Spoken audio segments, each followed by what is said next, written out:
어느 노 부부가 그 소위 말하는 황혼 이혼을 하게 됐습니다. 오랫동안 같이 살았지만 서로가 더 이상 살기 힘들다는 생각이 들어가지고 이혼을 하게 되었는데, 그래서 이제 여러 가지 절차를 다 마치고 법원에 가서 이제 이혼 그 절차를 다 마치고 나서 마침 점심때가 되어서 그래도 점심이나 먹고 집에 서로 가자 이렇게 돼서 그 법원 앞에 있는 삼계탕집을 갔습니다. 그래서 이 할아버지가 할머니가 그동안 뭐 고생하시고 그동안 애틋한 마음도 있고 해서 그 할머니를 생각하는 마음으로 닭다리를 한 개 이렇게 먼저 먹으라고 떼어줬습니다. 근데 할머니가 닭다리를 가만히 이렇게 보시더니 숟가락을 놓고 안 드시겠다는 겁니다. 그래서 할아버지가 이 사람아, 마지막 식사인데 내가 자네 생각해서 닭다리를 이렇게 떼줬는데 왜 밥을 안 먹는다고 하냐 라고 하니까 이 할머니가 하신다는 말씀이 나 닭다리 싫어해! 라는 거였습니다. 몇십 년을 함께 살아온 이 세월 가운데서도 할아버지는 이 할머니가 무엇을 좋아하는지 잘 모르셨던 겁니다. 할아버지가 할머니를 위해서 얼마나 사랑을 표현하고 얼마나 열심히 섬겼는지 모르겠지만 또 할아버지의 마음이 할머니의 마음을 만족시키지 못했던 것 같습니다.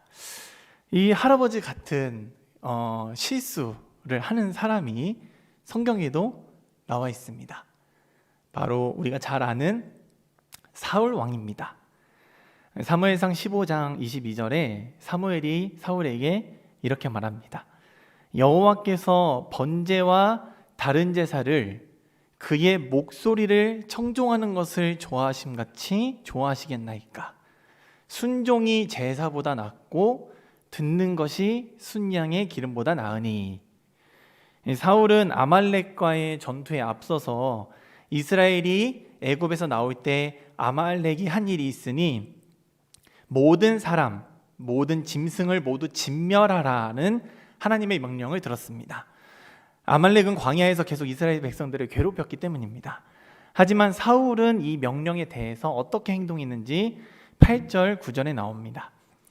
아말렉 사람의 왕 아각을 사로잡고 칼날로 그의 모든 백성을 진멸하였으되 사울과 백성이 아각과 그의 양과 소의 가장 좋은 것 또는 기름진 것과 어린 양과 모든 좋은 것을 남기고 진멸하기를 즐겨 아니하고 가치 없고 하찮은 것은 진멸하니라 라고 말합니다. 아각은 사로잡고 양과 소의 가장 좋은 것 모든 좋은 것을 남기고 하찮은 것은 진멸했습니다. 전쟁이 끝나고 사무엘이 사울에게 갔더니 이렇게 말합니다. 자기도 찔렸는지 어쨌는지 모르겠지만 물어보지도 않은 말을 하고 있습니다. 당신은 여호와께 복을 받으소서. 내가 여호와의 명령을 행하였나이다. 그랬더니 사무엘이 말합니다. 그럼 지금 내 귀에 들리는 이 양과 소가 우는 소리는 뭐냐라고 말합니다. 사울은 아까 그 할아버지처럼 이렇게 말하죠. 하나님께 제사하려고 하나님께 가장 좋은 것을 드리려고 남겼습니다. 하나님께서는 다 진멸하라고는 하셨는데 제가 생각해 보니까 좋은 건 하나님께 드리는 게 나을 것 같아서 살려서 가져왔습니다 라고 말합니다. 하지만 사무엘이 말한 것처럼 하나님께서 가장 원하시는 것은 이 사울에게 뿐만 아니라 우리 모두에게도 제사보다 순종, 순양의 기름보다 그분의 말씀을 듣는 것이었습니다. 사실 이전에도 사울은 비슷한 실수를 한 적이 있습니다. 블레셋과 전투를 앞두고 있을 때인데 전쟁에 나가기 위해서는 하나님께 제사를 드리고 가야 하는데 사무엘이 약속한 시간을 넘겨도 오지 않자 백성들이 흩어지기 시작한 겁니다. 그래서 사울은 조급한 나머지 자기에게는 권한이 없는 이 제사를 직접 드리게 됩니다. 사울은 그때도 이렇게 변명을 합니다. 블레셋 사람들이 나를 치러 길갈로 내려오겠거늘 내가 여호와께 은혜를 간구하지 못하였다 하고 부득이하여 번제를 드렸습니다. 블레셋이 저기서 이렇게 쳐들어오고 있어서 내가 여호와께 은혜를 받으려고 부득이 번제를 드렸습니다 라고 변명을 합니다. 죄는 명분을 가지고 판단할 수 있는 것이 아닙니다. 죄를 판단할 수 있는 유일한 기준은 선입니다. 선하냐 아니냐. 마음이 선하지 않은데 행동만 그런 척하는 것은 가식의 죄입니다. 의도는 선할 수 있지만 행동이 선하지 않은 것도 죄가 아니라고 할 수 없습니다. 그렇다면 그 선, 우리의 기준이 되는 선이 어디 있느냐? 선은 무엇이냐라고 할 때 그 기준은 바로 하나님이라는 것입니다. 어떤 사람들은 그걸 누가 정했냐?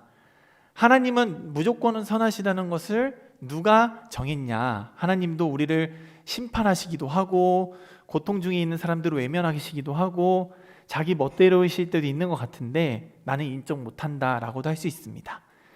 이미 사람들은 누군가에게 피해를 주지 않는 것, 모든 사람을 어쨌든 행복하고 즐겁게 만드는 것, 고통과 아픔이 없는 것만 선한 것이다 라고 생각하기 때문입니다. 우리는 선한 일을 행할 능력을 잃어버렸기 때문에 이렇게 판단할 수밖에 없는 것입니다. 우리가 모두 잘 아는 말씀인데 모든 성경은 모든 선한 일을 행할 능력을 갖추게 한다라고 말합니다. 하나님의 말씀이 선한 일을 행할 능력을 갖추게 한다는 것은 그 말씀의 주인이신 하나님께서 선 그 자체라는 말도 됩니다. 그러니까 온전한 선은 사실 하나님 그 자체이신데 우리가 그 형상도 잃어버렸고 하나님을 알아볼 능력도 잃어버렸기 때문에 무엇이 선이고 무엇이 선이 아닌지 악인지 알아볼 수 없게 되었다는 것입니다. 기껏해야 다른 사람에게 해를 끼치지 않는 것, 그리고 부지런한 것, 양심적인 것, 이런 것들이 우리가 말할 수 있는 최대의 선일 수밖에, 착한 일일 수밖에 없습니다. 하지만 아무리 의도가 선하다고 해도, 그리고 그 행동이 선하다고 해도 그것은 우리 안에 희미하게 드러나는 하나님의 모습과 양심 때문에 그렇게 된 것이지, 그렇다고 해서 우리에게 죄가 없다라고 할 수도 없습니다. 때로 우리는 더 착한 사람, 더 나쁜 사람을 나누기도 하는데 그것은 우리가 살아가면서 더 나은 사람이 되고자 세운 기준일 뿐 우리가 구원을 받는 데에는 아직 한참 모자르기 때문입니다. 여기 먹자마자 바로 죽게 되는 독약이 있다고 해보겠습니다. 그런데 이 독약을 컵에 있는 물에 한 컵을 다 부으면 이 물은 당연히 못 마시겠죠. 그러면 한 숟가락은 어떨까요? 한 숟가락만 탄 물, 못 마시겠죠. 그럼 한 방울만 넣으면 어떻게 될까요? 한 방울만 넣어도 이 물을 마실 수 있는 사람은 없을 것입니다. 우리는 이것을 보고 사람이 전적으로 타락했다고 말합니다.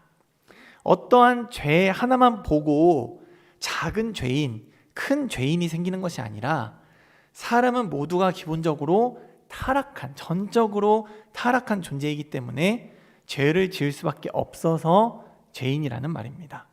그 죄가 누군가에게는 미움으로 나타날 수도 있고 누군가에게는 속임으로 나타날 수도 있고 누군가에게는 도둑질이라는 모습으로 나타날 뿐인 것입니다. 그래서 오늘 본문에서처럼 바울은 이렇게 말합니다.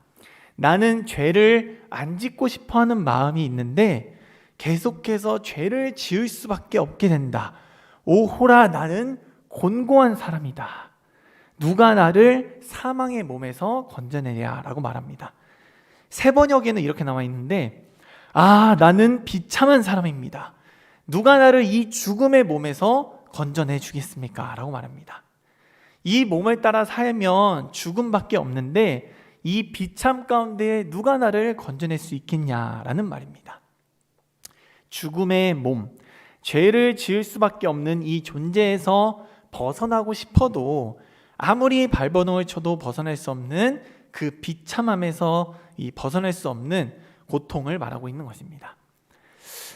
우리가 이 기계나 기술이 이제 많이 좋아져서 그럴 일이 별로 없지만 혹시 이제 명절에 또 고향이나 이렇게 친척집을 방문하실 일이 생기실 수도 있는데 초행길에 내비게이션이 잘 작동하지 않아서 애를 먹은 경험이나 아니면 길을 잘못 안내해줘서 애를 먹은 경험이 있으신지 모르겠습니다. 저도 이 내비게이션이 없으면 아주 가까운 길도 잘 못 갑니다.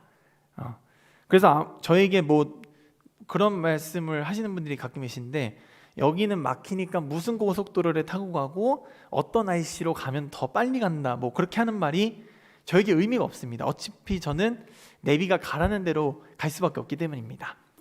그런 제가 운전하면서 가장 당황할 때가 언제냐면, 내비게이션이 잘 인도하는 척을 하면서 다른 길로 인도하는 오작동을 할 때입니다. 막 여기가 어디인지도 위치도 잘 못 잡고, 지금 여기서 우회전을 해야 되는데 직진을 하라 그러고, 그러면 말 그대로 머리가 하얘집니다. 목적지를 가려면 여기서 오른쪽이든 왼쪽이든 가야 하는 방향이 있는데, 그 방향을 계속 틀리고 헤매게 되면 결국 그 목적지로는 계속 다다를 수가 없기 때문입니다. 이 성경에서 죄를 말할 때 쓰는 단어가 여러 가지가 있지만, 가장 많이 쓰이는 단어 중에 하나가 히브리어로는 하타트, 그리고 헬라어로는 하마리티아라는 단어가 많이 쓰입니다.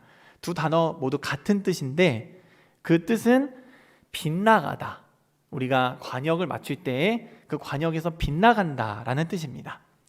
성경은 죄의 본질이 하나님의 뜻에 빗나간, 벗어난 마음과 행동이라는 사실을 알려주고 있습니다. 우리의 인생이 그렇습니다. 백발백중이라는 말이 있는데, 화살 100발을 쏘았을 때 100발 모두 다 맞힌다는 뜻입니다.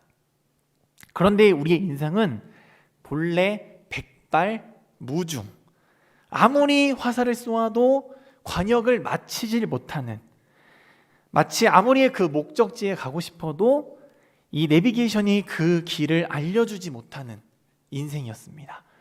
그래서 바울은 내 인생이 너무나 비참하다, 하나님의 뜻대로 살아가야 한다는 것을 아는데 그렇게 하지를 못하니 죄를 짓는 것은 물론이고 그 죄로 인해 얻게 된 사망이 날 기다리고 있구나라고 탄식했던 것입니다. 우리가 지난 시간에도 봤지만 계속해서 이 하이델베르크 요리문답에서는 우리가 이 죄인 되었을 때의 비참함을 이렇게 정리하고 있습니다. 오늘도 제가 이 문을 읽으면 밑에 있는 답을 함께 읽어주시면 좋겠습니다. 제가 3문을 읽겠습니다. 당신의 죄와 비참함을 어디서 압니까? 그 다음 4문입니다. 하나님의 율법이 우리에게 요구하는 것은 무엇입니까?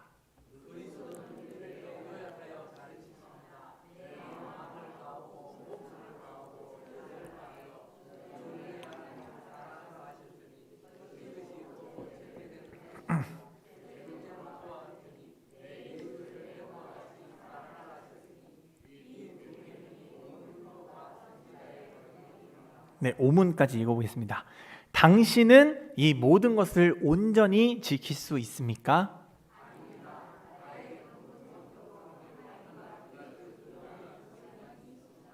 네, 이 고백이 와 닿으시는지 모르겠습니다. 오늘 우리 복 있는 사람의 본문도 그렇지만 안식일뿐만 아니라 우리에게 주어진 모든 율법은 사실 하나님께서 우리를 사랑하셔서 거룩을 지켜주시기 위해 주신 선물입니다. 하지만 바울이 느낀 것처럼 율법을 보면 볼수록 우리는 오히려 비참함밖에 느낄 수가 없습니다. 우리가 오늘 함께 읽은 7장 이 본문의 앞부분만 봐도 그렇게 말하고 있습니다. 율법이 악해서 우리를 악한 사람으로 만드는 것이 아니라 이 선한 율법을 어기려고 하는 우리의 악한 그 마음이, 그리고 그 죄가 악한 것이다. 우리가 가장 비참한 이유는 방금 읽은 5문에서 나오는데 본선적으로 하나님과 이웃을 미워하는 것입니다. 율법을 요약하면, 그러니까 율법을 이것만 지키면 율법을 다 지킨다고 할 수 있을 정도로 요약하면 하나님을 사랑하는 것, 그리고 이웃을 사랑하는 것인데 우리는 본성적으로 그것을 할 수 없는 존재들이기 때문입니다. 저는 이 내용을 보면서 이 사탄이 아주 교묘하구나라는 생각이 들었습니다. 이 사기꾼들이나 모조품을 만드는 사람들을 보면 거짓말이 다 티가 나게 하는 사기꾼은 없습니다. 모조품도 진품에 아주 비슷하게 만들지 대놓고 다르게 만들지 않습니다. 진실과 진품과 교묘하게 달라야 상대방이 속아 넘어가기 때문입니다. 하나님은 우리를 만드실 때 그 형상은 바로 사랑인데 그 사랑을 따라 만드셨는데 어떻게 우리가 하나님의 형상이 사랑이라는 것을 알 수 있느냐? 요한일서 4장 16절 같이 읽어보겠습니다. 시작.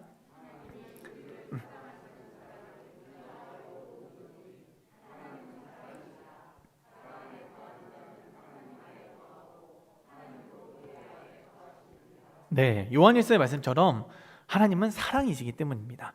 그래서 원래 우리의 본성은 하나님도 사랑하고 하나님이 만드신 나도 사랑하며 아끼고 또 이 피조물들도 사랑하는 것처럼 나와 같은 이웃도 사랑했습니다.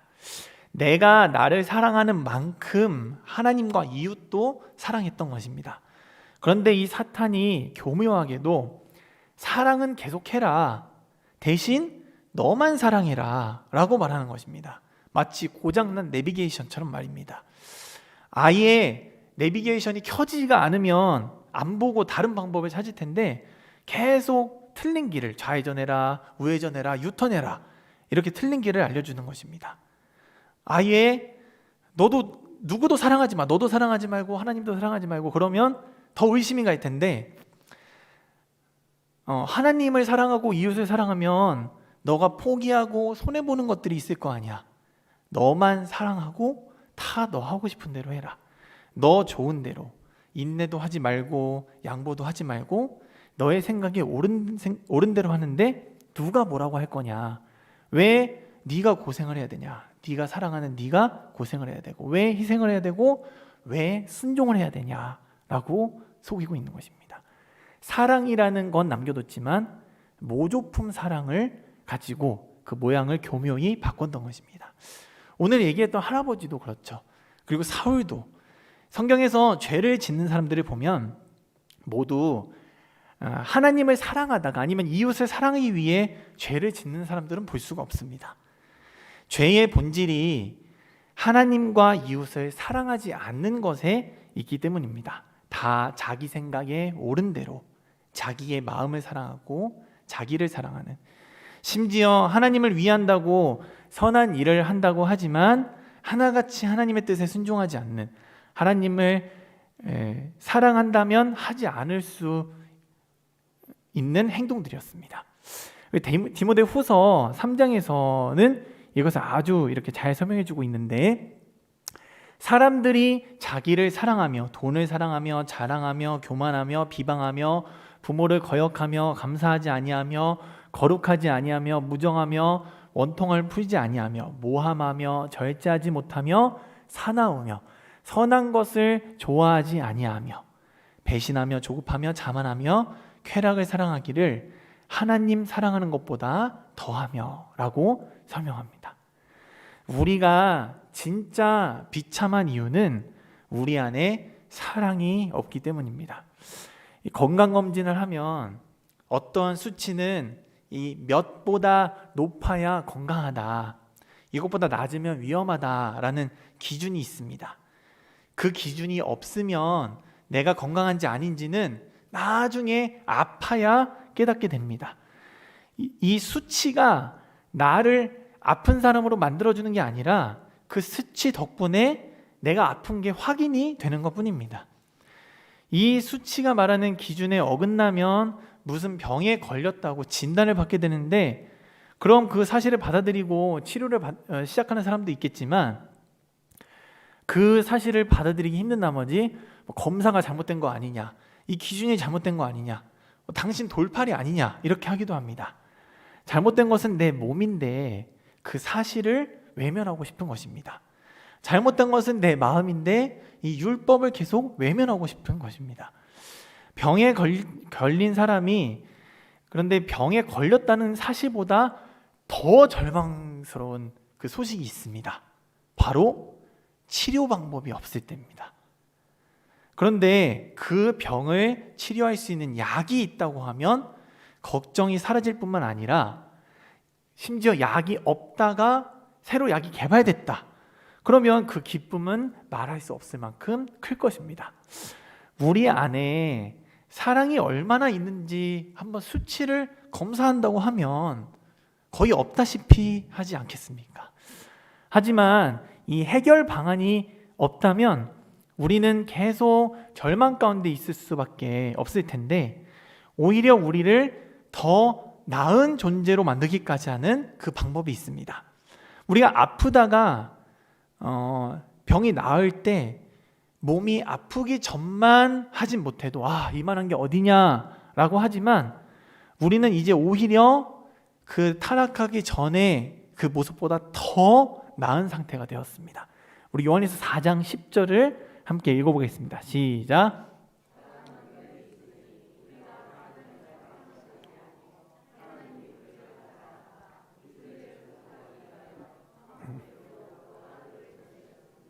아멘.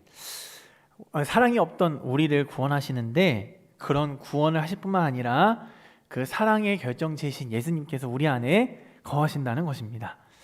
처음에 사람은 죄를 지을 수도 있는 상태였습니다. 아담이 그랬죠. 그리고 나서 사람은 타락을 하고 나서 죄밖에 지을 수 없는 존재가 되었습니다. 모든 화살이 빗나가는 것처럼 숨 쉬는 것마저 하나님의 영광을 가리며 살아왔습니다.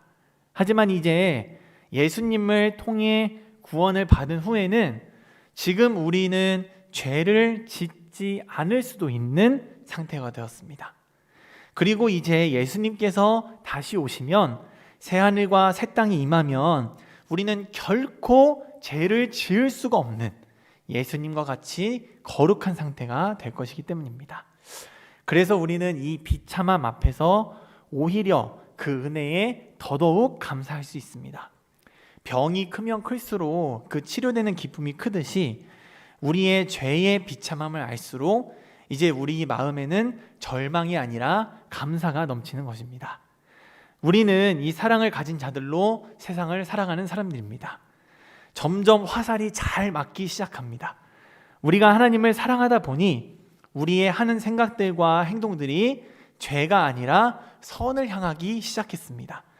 하나님은 어제보다 더 나은 오늘과 내일을 우리에게 주실 것입니다. 그것은 단순히 내 인생이 내 맘대로 되고 좋은 일이 많아서가 아닙니다. 오늘 이 말씀을 들어보니까 우리에게 가장 큰 비참이 하나님을 사랑하지 않는 것이었던 것처럼, 우리에게 가장 큰 복은 하나님을 사랑하고 그분의 뜻에 순종할 수 있는 것 자체가 가장 큰 복이라는 것을 알게 되었습니다. 오늘보다 더 나은 내일을 위해서 우리를 온전하게 하시는 예수님을 더욱더 붙잡고 살아가시는 저와 여러분이 되길 주님의 이름으로 축원합니다.